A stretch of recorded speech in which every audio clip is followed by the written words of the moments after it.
Hello my beautiful people, call me official boy, Priest Babylon Killer. Oya, wanangu, leo na maswala haya mawili. Kwanza wanangu bwana, shout out sana kwa Nandy.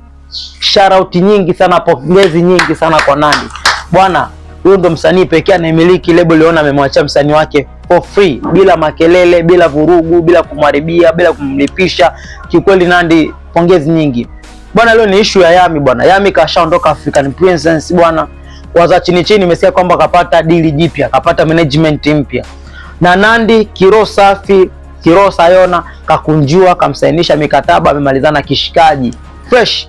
Na Yami kazama Instagram, kafuta picha zote alizoa kuzipiga akiwa na African Princess.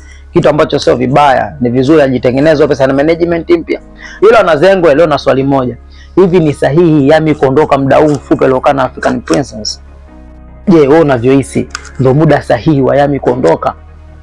Kama sio muda sahihi au kama ni muda sahihi, mdondosha comment yako bwana. Mambo ni mengi.